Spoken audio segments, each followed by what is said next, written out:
بتاع ناس يا سيدي والله. اتفضل الله يخليك. قول رأيك في موضوع قطع الطريق. والله قطع الطريق ده جريمه وجنايه وبلطجه، يعني مش محبوبه يعني حضرتك. لكن يا حاج الناس يعني في الناس اللي بتتظاهر بتقول ان احنا لا يستجاب لينا ولا لمطالبنا الا اذا تظاهرنا. لو رحنا بالطرق اللي هي العاديه القانونيه، ان احنا نروح للمسؤولين، ان احنا نتوجه الى مديريه الامن، ان احنا نبعت رساله وشكاوى للجهات المسؤوله، لا يستجيبوا لنا. قطعنا الطريق واشعلنا في الاطارات وفي عجلات العربيات نار، البلد تتحرك والمسؤولين يتحركوا. يا فندم، هو كل واحد يتوه عيله، يتوه مراته، يزعل مع مراته، يقطع الطريق، ده مش مقبول. طب من امتى الكلام ده؟ معنا لنا 30 سنه اللي بيتوه اللي بيعمل، مفيش حد بيقطع طريق ولا حاجه. الطريق ده ذنبه ايه علشان يتقطع؟ علشان خاطر واحد تايه ولا واحد بتاع. يعني زي ما احنا شايفين كده يا حاج رشاد، دي لقطات اللي احنا شايفينها اللي بتشوفها على الشاشه دلوقتي.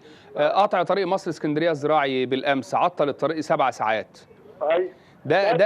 ده انت شايف ان هو تعطيل للطريق، ولا الناس عايزه المسؤولين يسمعوا لهم؟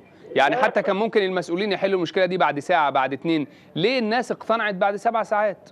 يا فندم، قطع الطريق ده اصلا مش حاجه، ولا هو مثلا انا علشان نقطع طريق ونعطل مصالح العالم ونقف طريق سريع اللي ابنه مريض، اللي ابنه رايح مسافر، اللي ابنه كده، ونوقف طريق، ايه اللي هيفيده هو؟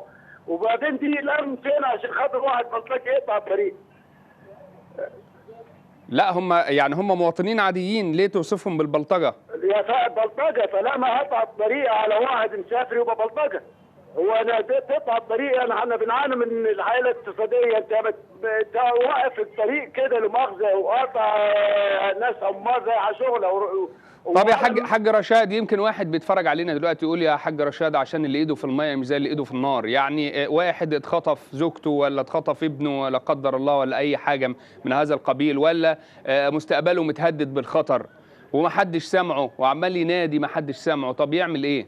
يعني انا دلوقتي ابني تايه في اي حته، نروح نقطع طريق، مراتي غضبت، نروح نقطع طريق، يعني طب يروح فين؟ يدور عليه ويشتكي في قوانين، وفي سيادتك النهارده اسم تابع ليه وفي كده. طب لو لقى ان محدش مستجيب ليه؟